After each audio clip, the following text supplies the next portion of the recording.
From Washington, this is VOA News.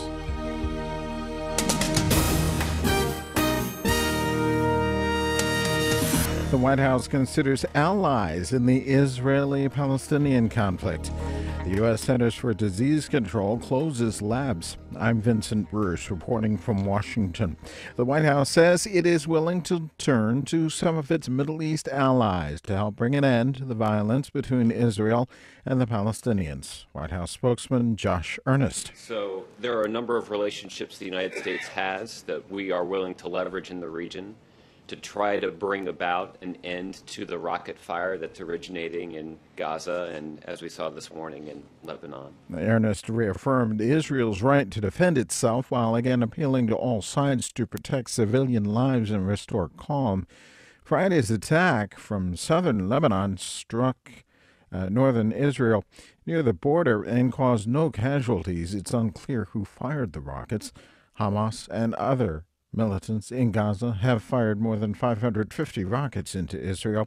Israel has responded with airstrikes that Palestinian officials say have killed more than 100 people, including women and children. Israeli Prime Minister Benjamin Netanyahu said Friday no outside pressure will stop Israel from fighting terrorists who call for the Jewish state's destruction. The U.S. Centers for Disease Control and Prevention is shutting down 2 labs that handle highly infectious pathogens and imposing an immediate moratorium on shipments of all biological materials from high-level security laboratories until safety problems are addressed. The actions follow several recent troubling lapses in laboratory safety. CDC Director Tom Frieden discussed a discovery this week at a CDC laboratory. On Wednesday of this week, we learned of another event at CDC. Our influenza laboratory was preparing a less harmful strain of animal influenza for shipment to a partner laboratory.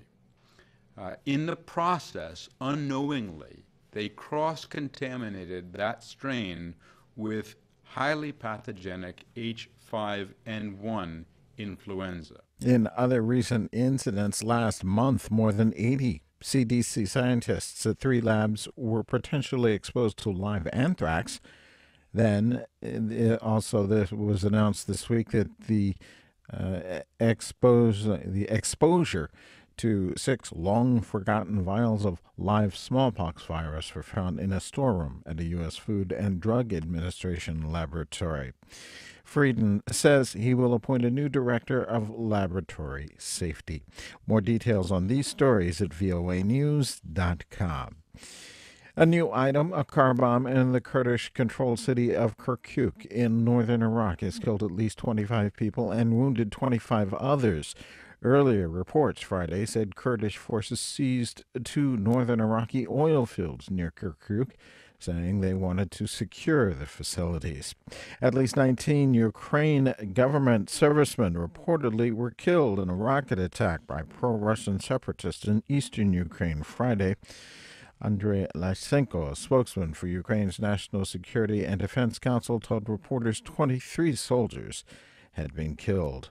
Talks between U.S. Secretary of State John Kerry and Afghanistan's 2 presidential candidates will continue on Saturday. Kerry in Kabul to defuse post-election tensions amid ballot fraud allegations met Friday with frontrunner Ashraf Ghani and challenger Abdullah. German and U.S. leaders are to hold talks about the expulsion of a U.S. intelligence officer from Berlin.